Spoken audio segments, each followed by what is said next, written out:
Acid হামলার হুমকি দিয়ে নাবালিকাকে যৌন নির্যাতন আর শারীরিক সম্পর্কের ভিডিও ব্ল্যাকমেল করা, ভাইরাল করে দেওয়ার হুমকি।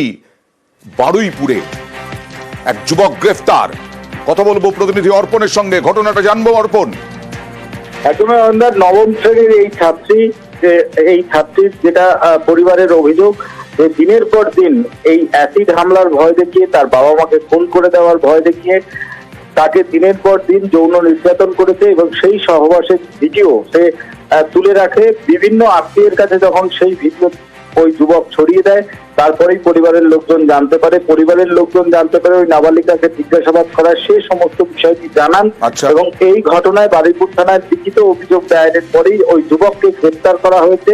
যুবকের যে মোবাইল সেটি বাজেয়াপ্ত করা হয়েছে এবং যুবককে আজকেই বারুইপুর মহকুমা আদালতে পেশ করা হয়। যুবকের বিরুদ্ধে পক্সো আইনে মামলা করা হয়েছে এবং পুলিশের পক্ষ থেকে কোথায় কোথায় এই ছবি সে আপলোড করেছে সে বিষয়ে খোঁজ নেওয়া হচ্ছে। ওকে, আমরা স্বামী স্ত্রী দুজন বাইরে কাজে চলে যাই, আমার কেউ থাকি না। সেই সুযোগে ছেলেটা আমার মেয়ের ওপরে অত্যাচার করতো, মারের ভয়, আমাদেরও ভয় দেখাতো, বাবা মা মেরে দেবো, অমুক করো তুমুক করো, শারীরিক সম্পর্ক করতো। ছবি তুলে যে ফোনে নানান দিকে ছড়াচ্ছে। আপনারা কি চাইছেন? এই অভিযুক্ত শাস্তি পায়।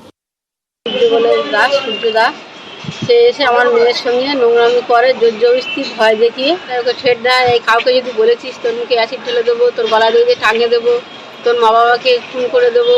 হ্যাঁ, ওর সাথে নোংরামি করেছে এবং নোংরা ফটোগুলো আমাদের আত্মীয় স্বজনদের আমাদেরকে বেলাগুলো করছে। আমি চাই ওকে শাস্তি হোক।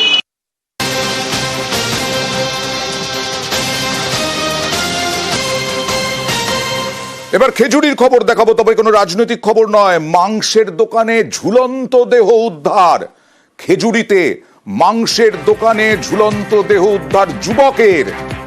কেন, কিভাবে জানবো প্রতিনিধি সুজিতের কাছ থেকে। সুজিত, দেখো, একেবারে আজ সকালবেলায় এই ছবি দেখা যায় যেখানে তার নিজের মাংস দোকানেই ওই যুবকের মৃতদেহ ঝুলছে এবং সেই ঝুলন্ত দেহ দেখে এলাকায় চাঞ্চল্য ছড়িয়ে পড়ে এবং সামনে আসে যে আত্মহত্যা নাকি খুন সেই বিষয়ে পুলিশ তদন্ত যেমন শুরু করেছে। এমন ঘটনায় কিন্তু রীতিমতো বলা যায় যে সবাই চমকে গিয়েছে, কারণ এরকম যুবক তাকে ঝুলন্ত অবস্থায় পাওয়া গেল তারই মাংস দোকান থেকে।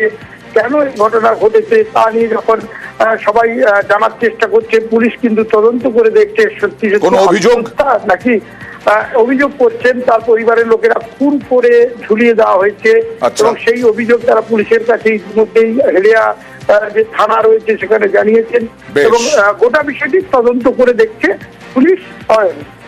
বেশ, আমরা থেকে আমরা পাইনি।